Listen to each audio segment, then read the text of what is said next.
Vivimos en un tiempo donde el Evangelio en muchos púlpitos ha sido reducido a una invitación sentimental, donde Cristo parece un mendigo tocando la puerta del corazón, esperando pacientemente que el hombre se digne abrirle.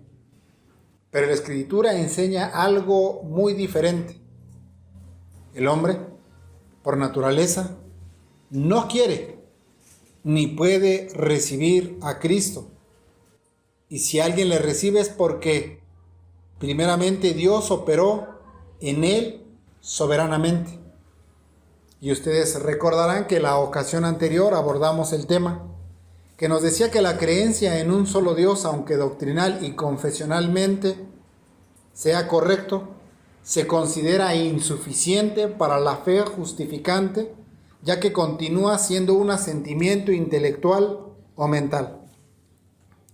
Ya que, como expresa el pastor puritano John Owen, es por medio de la fe como tal,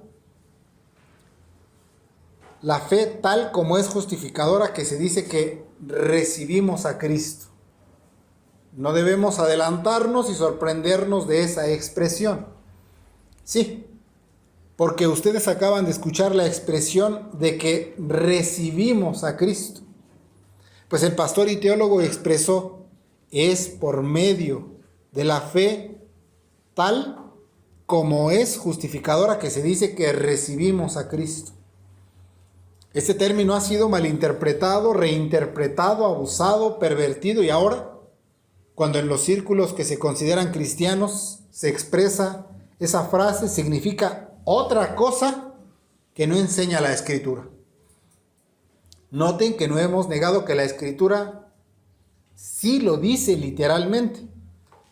Sin embargo, hacia donde debemos caminar en el desarrollo de la doctrina es hacia lo que enseña la Escritura. Porque recuerden que por el método o los métodos modernos de interpretación es como diversas tradiciones evangélicas han llegado a afirmar error.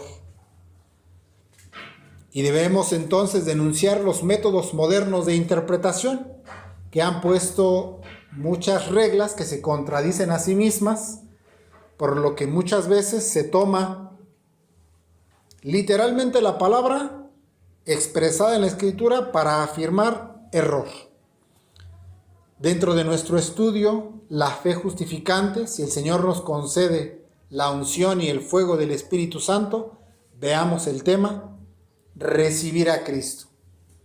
Veamos el tema, recibir a Cristo. Vamos a procurar enfatizar que recibir a Cristo es un don soberano de Dios, y no una decisión humana.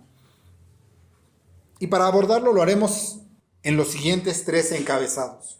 1. La imposibilidad humana para recibir a Cristo. 2. El recibir evangélico. Y 3. Aferrarse. Entremos a nuestro primer encabezado, que es la imposibilidad humana para recibir a Cristo.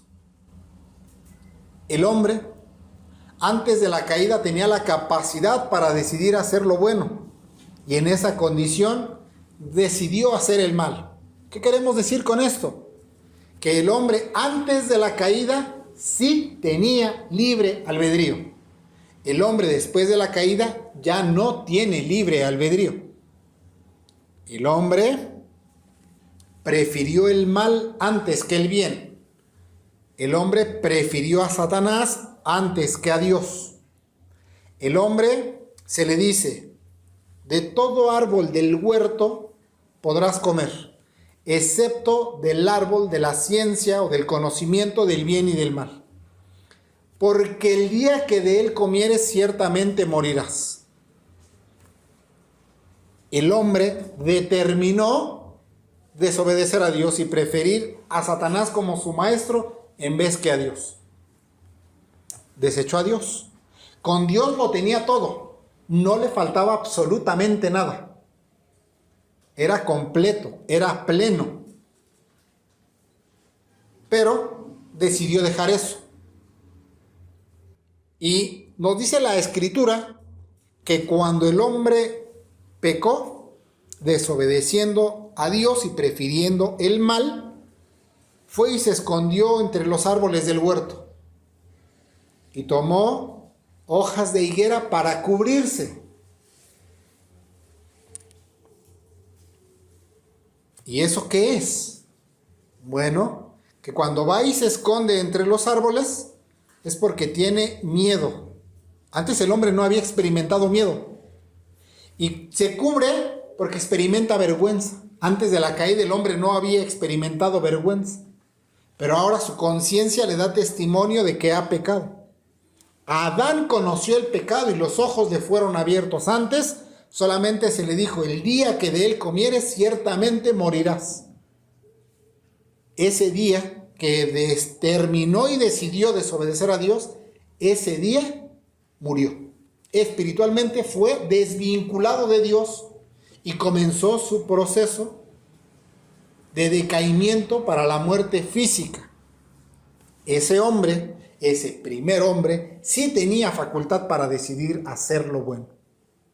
Todas sus facultades en su interior estaban diseñadas para decidir hacer el bien y hacer el mal, pero permaneció muy poco en esa condición porque decidió hacer el mal. Podía hacer el bien y podía hacer el mal y decidió hacer el mal.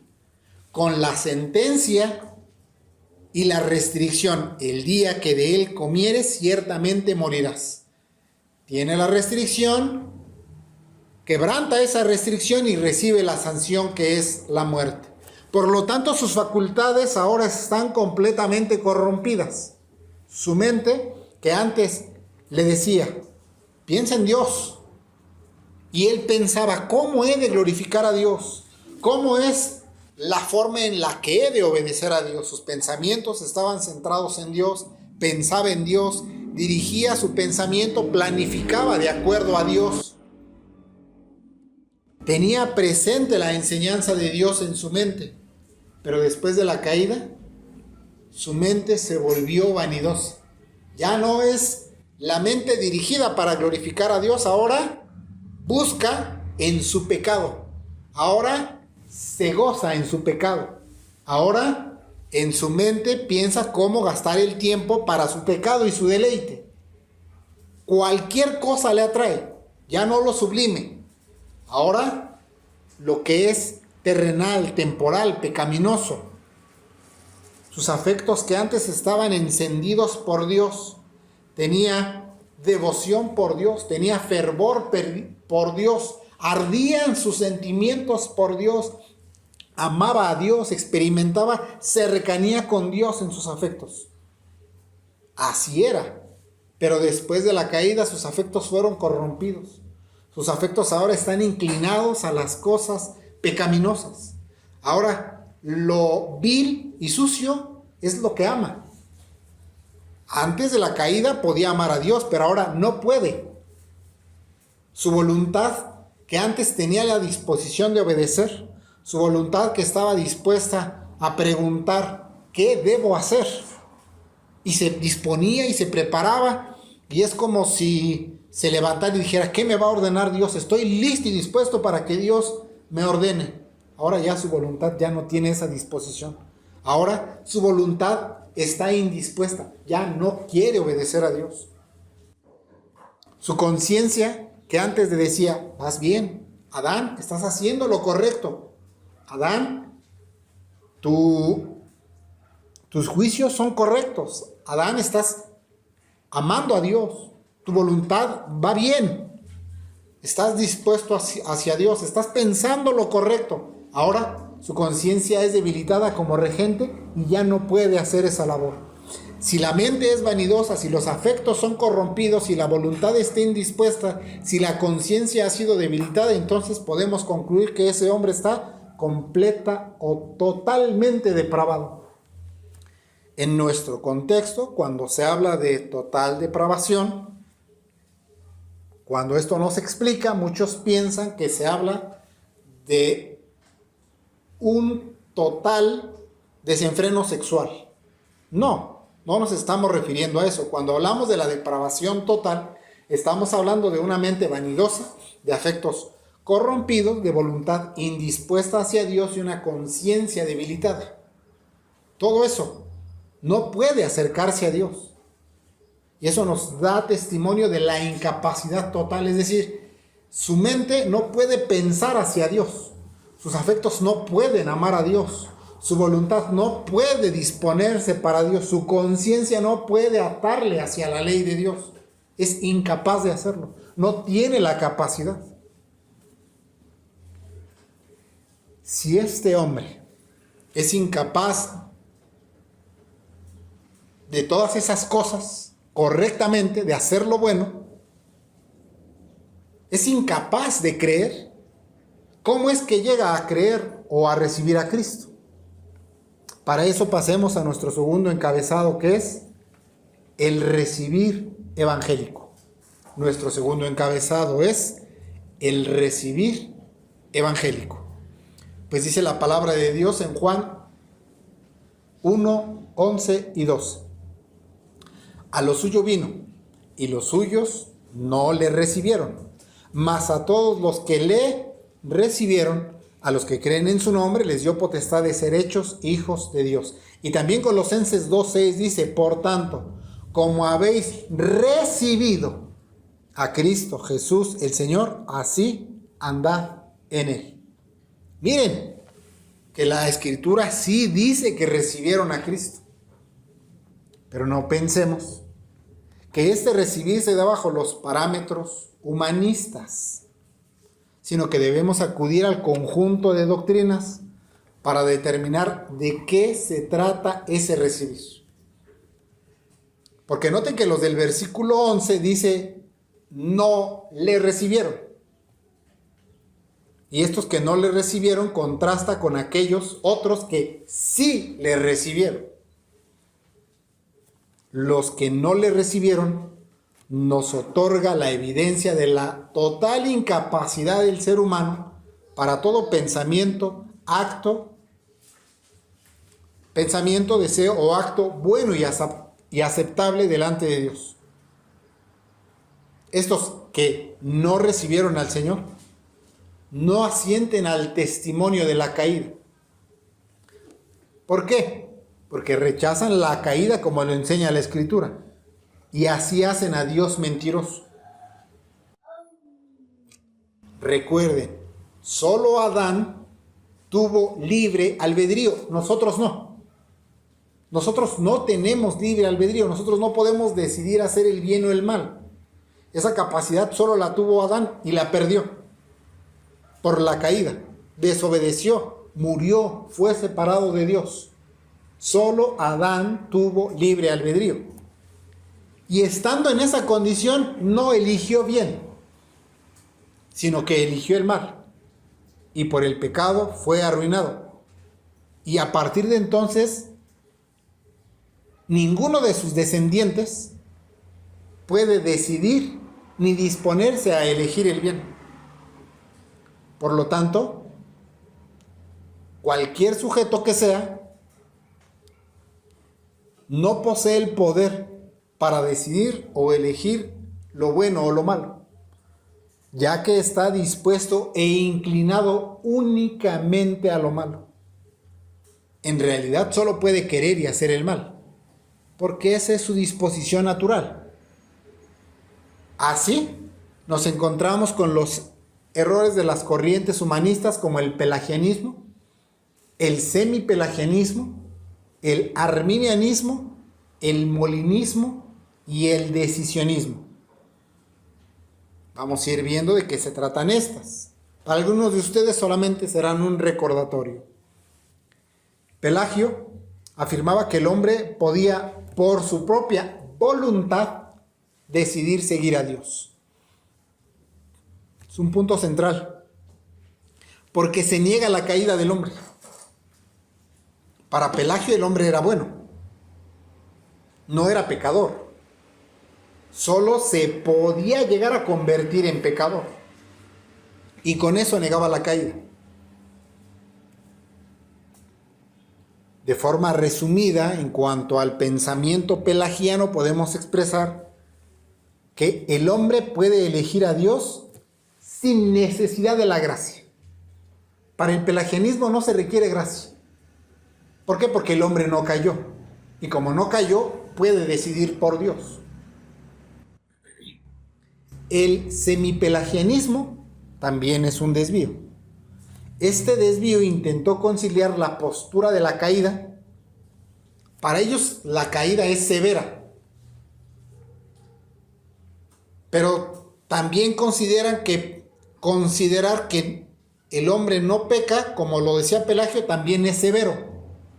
Entonces, ¿qué hacemos? Bueno, hay que combinar estas dos ideas para ver qué nos resulta. Entonces trataron de conciliar esos dos puntos y daban cierto crédito a una especie de presencia de pecado en el hombre. Aceptaban que el hombre podía hacer algo pecador. Y para ellos, recibir a Cristo se considera que el hombre da el primer paso y Dios viene y le ayuda a completar su salvación. Para decirlo de manera resumida, la corriente del semipelagianismo es: el hombre da el primer paso y Dios hace el resto. Luego viene Jacobo Arminio y sus defensores, que vienen a ser los arminianos. Jacobo Arminio, casi en la misma línea de razonamiento, sostenía una postura que combinaba el libre albedrío y la gracia de Dios. Afirmaba que la gracia es para todos, pero solo la reciben aquellos que voluntariamente cooperan. Otra vez, es caído, pero con voluntad íntegra, para Arminio. Su postura se funda en que el hombre elige a Dios ayudado de la gracia divina. En esa postura se afirma que los pecadores inician la obra y finalmente Dios les echa la mano para completar su salvación. Aquí la postura sobre el libre albedrío ya no es completo, porque mira al hombre medio caído, es decir, le asigna media caída. No lo mira completamente caído, sino solo medio enfermo. Lo mira medio muerto y medio vivo, que en el momento que decide seguir a Dios recibe la ayuda para tomar una decisión completa para aceptarle. De manera resumida, la corriente del arminianismo argumenta que es gracia dada a todos, pero eficaz solo si el hombre coopera. Hay otra postura que actualmente está tomando relevancia, que se conoce como el molinismo. El molinismo es una corriente teológica que también surgió allá por los 1500. ¿En qué se diferencia? Otorgarle capacidad al hombre, lo vimos que se da en los países anglosajones, pero el molinismo se da en un contexto de catolicismo español. Este era un monje jesuita de apellido Molina, de allí molinismo. Esta postura afirma que el hombre posee libre voluntad para decidir, que se refuerza por su razón. Combina voluntad y razón, es decir, en su caída, la razón del hombre y la voluntad del hombre están intactas, no completamente caído. De esa manera se niega la caída del hombre, aunque sea de manera parcial. Finalmente niega la caída. El punto es que afirman que Dios conoce todas las posibles determinaciones de la libertad de la criatura y que como Dios sabe cómo actuarán los hombres, entonces se ejerce soberanía en Dios para que el hombre acuda a Dios. Al final es humanismo. disfrazado de asentimiento mental, racional o intelectual. Es falsa fe. Recuerden que asentir intelectualmente no basta para que surja la fe justificante. Esta postura apela mucho a la razón, otorga muy buenas razones para creer.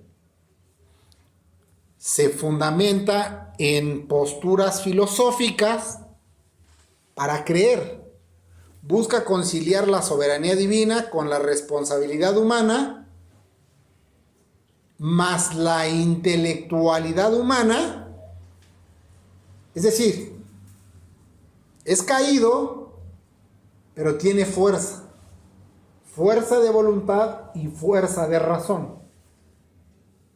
Pero el pastor puritano John Owen nos decía que un asentimiento intelectual no es el que justifica.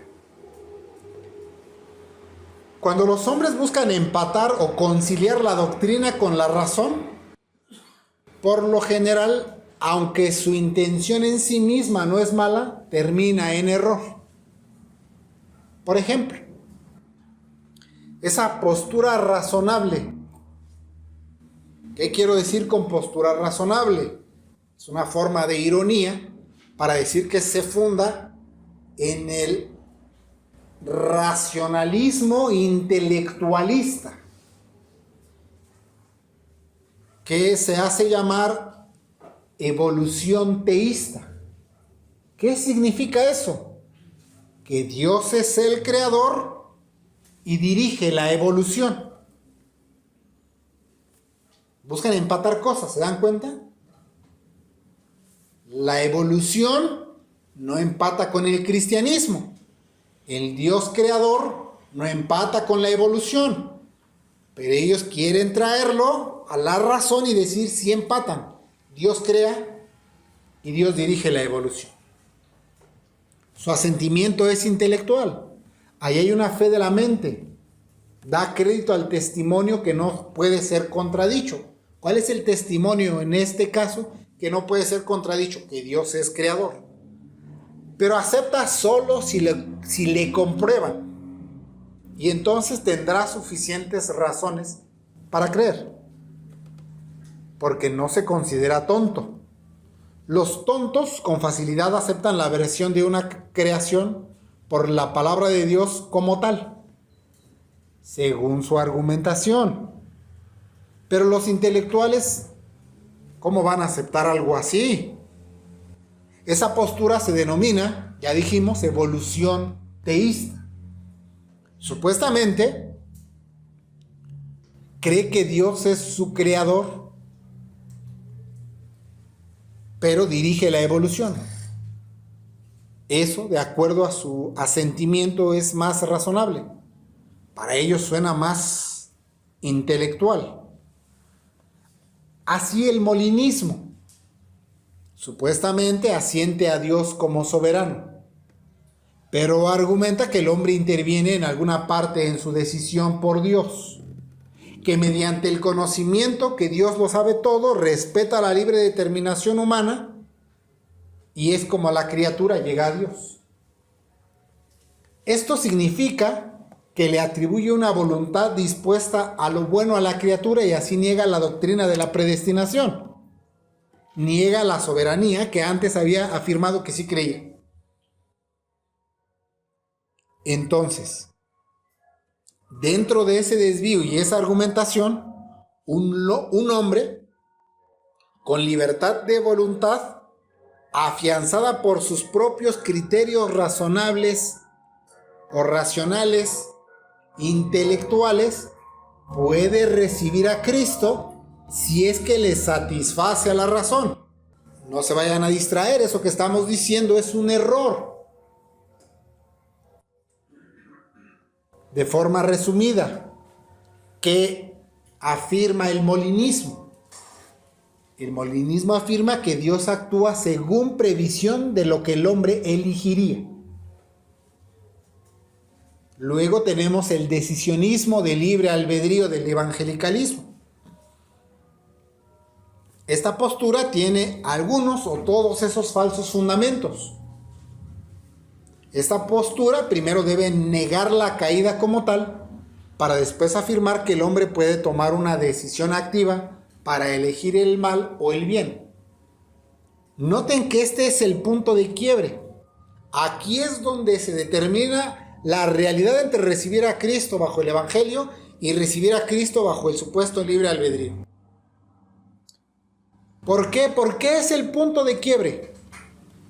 Porque si este sujeto no es caído, de alguna manera tiene fuerza. Si es medio caído, entonces tiene posibilidades. Pero es el punto de quiebre, porque si es totalmente caído, no puede. Por eso es el punto de quiebre. Por eso la caída, entender la caída es el punto de quiebre para estas cosas. Si nosotros desvinculamos la caída de lo que vamos a ver con respecto del recibir a Cristo, vamos a caer en humanismo. Todos estos desvíos que vimos tienen un común denominador, y este es dejar en última instancia la fe justificante en manos del hombre. Ejemplo, sobre Avenida Niños Héroes, entre el Metro Valderas y Niños Héroes, está el Instituto Forense. Ahí están los médicos que reciben a los cuerpos que levantan por alguna situación que se dio en vía pública. Llevan los cuerpos de los muertos a ese lugar. Para ser médico forense se requiere la profesión de cirujano general y después una especialidad en medicina forense. Pero noten lo absurdo de esos sistemas humanistas de los que estamos hablando. Porque serían como un médico forense que llega a la morgue, le habla al muerto y espera que el muerto le responda. Vean lo ridículo que es esperar que ese muerto le responda a ese médico. Así, el muerto espiritualmente no le puede responder a Dios.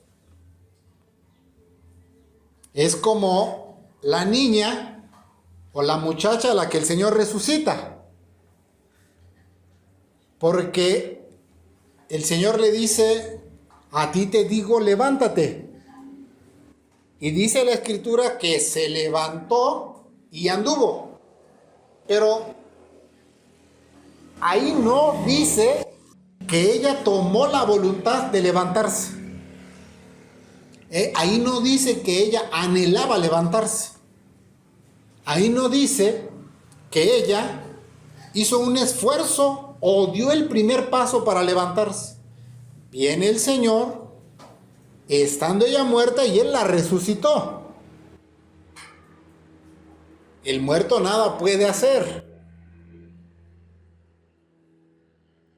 El antídoto evangélico de Dios es que no espera que el hombre dé el primer paso o se levante, sino que Dios soberanamente le resucita, le otorga vida. Ahora, ¿qué es lo que no se quiere decir con recibir a Cristo? Con recibir a Cristo no queremos decir que es un acto de libre albedrío. No, no es una decisión de libre albedrío.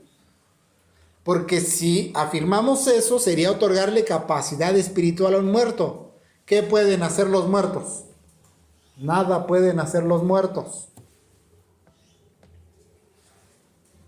El que está muerto en delitos y pecados está incapacitado para hacer lo bueno. Y no puede hacer lo bueno. Entonces, bajo esas argumentaciones, Aceptar a Cristo en el corazón es un desvío. Esto puede ser pelagianismo, semipelagianismo, arminianismo e incluso un fundamento intelectual como el molinismo. Pero la Escritura no enseña que el hombre deba tomar una decisión para aceptar a Cristo en el corazón. Otra vez, eso sería otorgarle capacidad a la criatura caída, para que esa criatura caída hiciera uso de la gracia. Y sería restarle mérito a Cristo. Sería restarle a Cristo su poder como rey para vencer a sus enemigos, someterlos, subyugarlos y hacerlos dispuestos. ¿Cuál es la divina respuesta ante el pelagianismo, semipelagianismo, arminianismo, molinismo y decisionismo?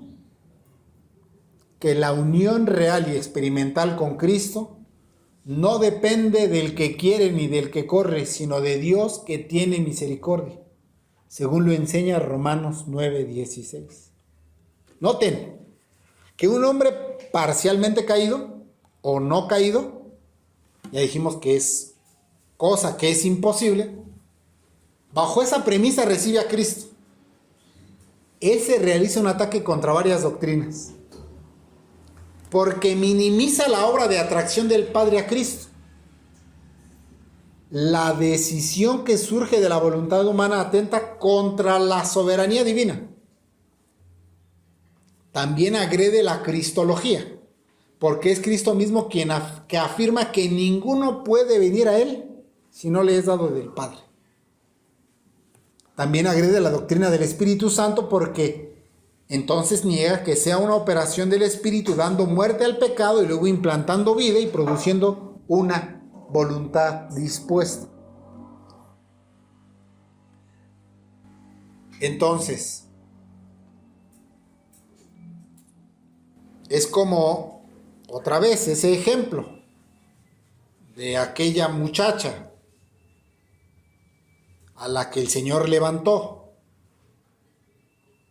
¿En qué momento se dispuso para ser resucitada? ¿Qué hizo ella para ser resucitada? Nada. Recibir a Cristo bajo el Evangelio no se refiere a una recepción pasiva. Sí, vamos a decir o van a decir ustedes, pero ella fue la que se levantó y anduvo. Sí, ella fue la que se levantó y anduvo. Pero ¿quién operó el poder para que se levantara y anduviera? El Señor por medio de su palabra. Recuerden que los milagros de nuestro Señor Jesucristo son operados directamente por el Espíritu Santo de Dios. Recibir a Cristo bajo el Evangelio no se refiere a una recepción pasiva, sino a una acción deliberada de apropiarse de Cristo y su obra mediante la fe. La fe no es producida por el hombre, sino que es un don o regalo de Dios. Al hombre no le es dado hacer nada si no viniere de arriba, es decir, de Dios.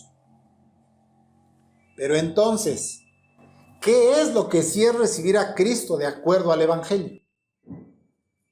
La palabra recibir sí se refiere a un acto de apropiarse.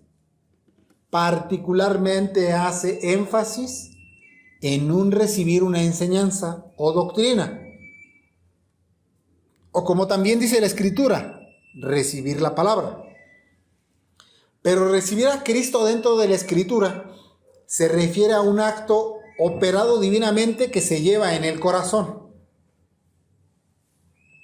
Recuerden que corazón es el punto central del ser personal, que incluye mente, afectos, voluntad y conciencia. Y Dios opera un acto en el corazón para que el hombre sin los obstáculos naturales reciba a Cristo. Es una operación divina que se realiza por gracia en el corazón de ese sujeto. Hay una diferencia entre una obra divina en el corazón y un corazón que toma una decisión ayudado por Dios. Adviertan que una obra divina en el corazón es operada por Dios y la decisión es una acción iniciada por el hombre que supuestamente luego recibe ayuda. Es verdad, Dios lo opera en el corazón. ¿Y quién es quien está en ese corazón? La persona. Pero es la operación de Dios. La muchacha se levantó y anduvo. ¿Quién se levantó y anduvo? Ella. ¿Pero por medio de qué? Del poder de Dios. Así el recibir a Cristo. Recibir a Cristo se recibe en el corazón, posibilitado por la gracia de Dios, sin la iniciativa del hombre. Si volvemos a insistir en la caída, y esta caída es total y esta caída fue completa, entonces el hombre no puede realizar un acto para decidirse por Dios. Por lo tanto, la única vía para recibir a Cristo es una operación efectuada divinamente en el corazón del hombre.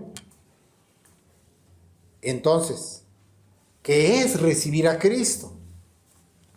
Recibir a Cristo es una operación que es posible mediante la gracia divina que involucra la voluntad y el acto consciente del creyente, aunque no es una ayuda, sino en ese sentido es Dios quien opera completamente ese acto en el corazón del hombre. Por lo tanto, recibir a Cristo es abrazar a Cristo mismo como Rey y Salvador. No solo sus beneficios, porque muchos solo acuden a Cristo por los beneficios que les anunciaron que Él puede darles.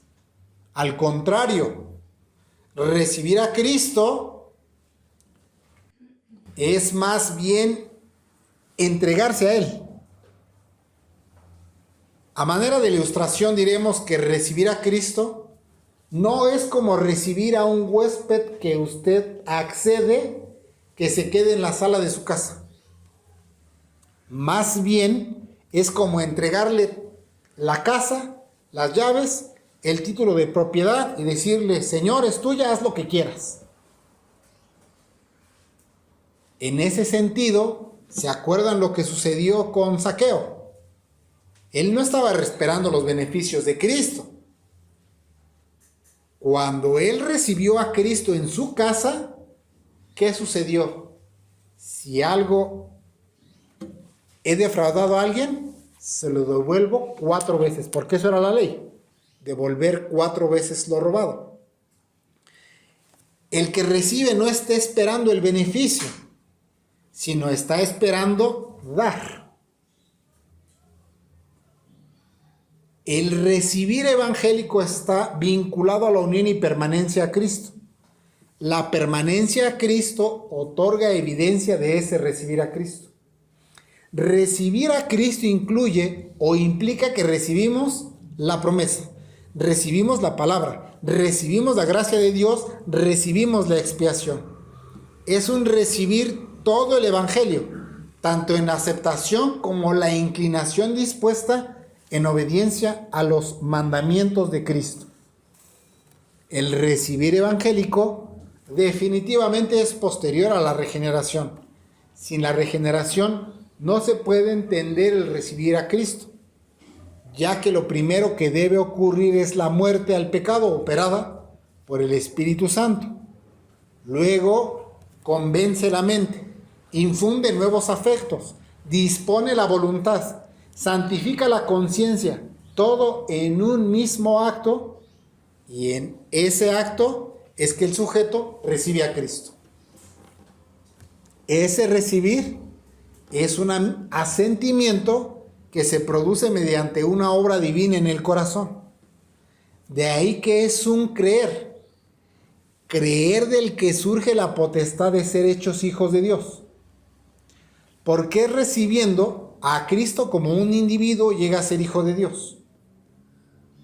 Porque noten el énfasis del texto. tiene un fuerte énfasis de que es Dios quien confiere la potestad de ser hijos de Dios. Observen la potencia de la expresión bíblica, dice, les dio potestad de ser hechos hijos de Dios. A los que recibieron, a los que creen en su nombre, les dio potestad de ser hechos hijos de Dios. No dice que los que se decidieron recibieron. Tampoco dice los que quisieron recibieron. Tampoco dice los que razonaron recibieron. Sino que fue potestad de Dios otorgarles recibir, creer y hacerlos sus hijos. Esta potestad no es promovida por el intelecto humano. Esta potestad no es promovida por la voluntad del hombre. Esta potestad no procede de los afectos de la criatura.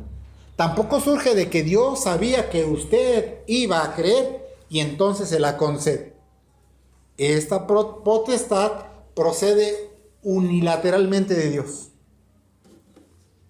Es Dios quien concede la potestad, confiere la potestad. Ahí no parece que se encuentre involucrado el pensamiento racional del hombre, ni su voluntad, ni su buena disposición o la luz que haya adquirido por convencimiento mental. Ahí el libre albedrío es derrumbado por entero. Porque si alguien tiene potestad, si alguien tiene derechos, es Dios. Si alguien puede conferir autoridad, es Dios y no la criatura. No es que la criatura le concede una oportunidad a Dios. Se decía, dele la oportunidad a Dios. No, la criatura no le concede ni una oportunidad a Dios. Pues nuestro texto dice que Dios les otorgó, Dios les dio potestad.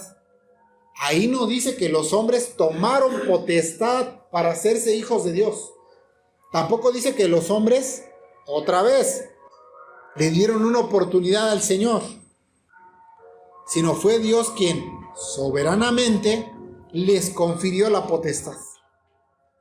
El pastor puritano John Gill nos explica que esa potestad no surge del libre albedrío. Cito: con esto no se entiende un poder de libre albedrío para hacerse a sí mismos hijos de Dios, si quisieren usarlo, sino que significa el honor y la dignidad conferida a tales personas. Fin de cita. ¿Qué nos está expresando el pastor puritano? Primero, está negando las ideas humanistas de que el hombre puede por sí mismo hacerse hijo de Dios. Adicionalmente nos explica que el libre albedrío no concede poder para hacerse hijo de Dios, sino que esa potestad es el honor y la dignidad conferida. Ahora, si es conferida, necesariamente viene de alguien que es superior hacia alguien inferior. Un superior le confiere potestad a un inferior, porque un inferior no puede conferir honor. Pensar que el inferior le confiere potestad a un superior sería ridículo. Es ridículo que un súbdito le confiera favores al rey. Es al revés. Porque el rey no debe experimentar complacencia en el servicio. Más bien los súbditos se complacen en servir al rey. De ahí que el que confiere honor debe ser por consecuencia mayor en dignidad, poder y estima. Vean el daño que nos hace comprender la Escritura por medio de interpretaciones modernas o novedosas. Porque un texto no anula otro texto. Es decir, el hecho de que se exprese que unos recibieron al Señor no significa que se esté otorgando un mandamiento. Muchos leen que dice que recibieron al Señor y leen un mandamiento. Si leemos con cuidado, ese recibir está expresando una acción pasada. Es decir, dice, recibieron. Noten que no dice que se les ordenó que tomaran una decisión, sino que se está expresando algo que ya ocurrió en el tiempo, no algo que las personas deban hacer. Algunos al leer eso piensan que se les dijo, a ver, los que quieran recibir a Cristo, pasen al frente. En este momento tomen una decisión. Bueno, si no quieren pasar al frente, levanten la mano y sigan al Señor. El pasaje no dice eso. Pero como eso se hace en los lugares donde el Señor nos sacó o en muchas congregaciones, asumen que significa eso.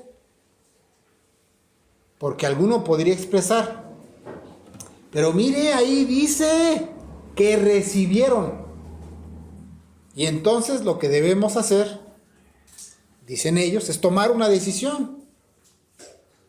Y observen que esa premisa parte de un preconcepto de que el hombre no cayó, porque es el hombre el que debe tomar la iniciativa. Cosa que la Escritura no enseña. Porque efectivamente, literalmente, sí dice que recibieron al Señor. Pero es ahí donde debemos interpretar a la luz de las otras doctrinas. Entonces ahí dice que recibieron. Y la interpretación nos ayuda para que no olvidemos las otras escrituras. Y ahí debemos recordar los acontecimientos de Génesis respecto a la caída. Y debemos recordar, por ejemplo, la perspectiva apostólica en relación de esa caída. ¿Qué dice el apóstol con respecto de la caída? Que en estado natural estamos muertos en delitos y pecados. Y no se les olvide que Dios es veraz y todo hombre mentiroso. Dios es justo y la criatura injusta. Dios es luz y la criatura tinieblas. Y acuérdense que tenemos la ley de Dios para que ésta nos señale y nos acuse. ¿De qué? De pecado. Porque es por la ley como conocemos el pecado.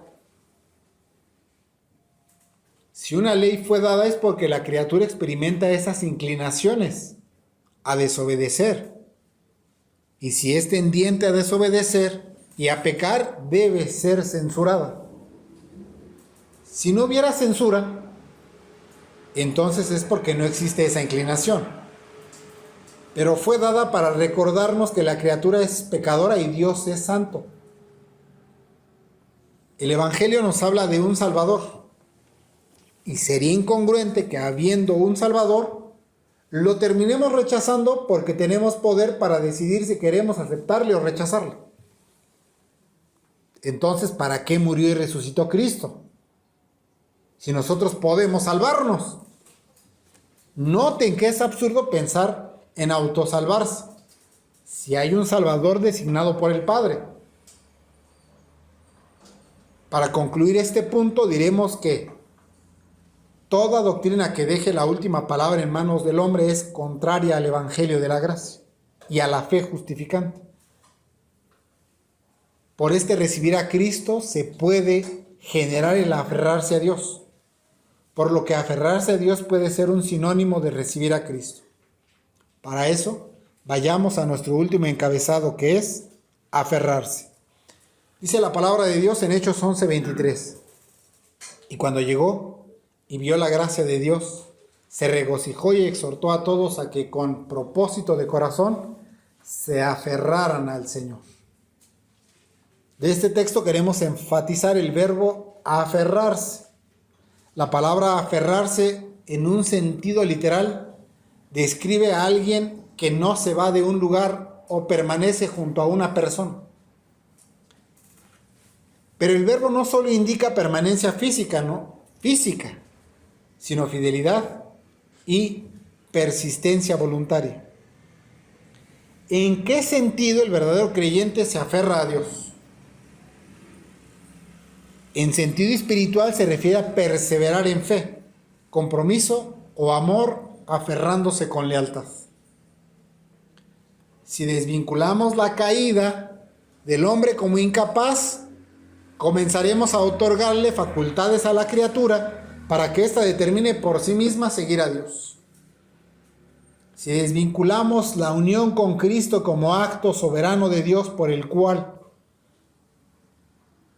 Él le confiere honor a la desdichada criatura, nos desviaremos al error pensando que ese acto divino debe hacerlo la criatura.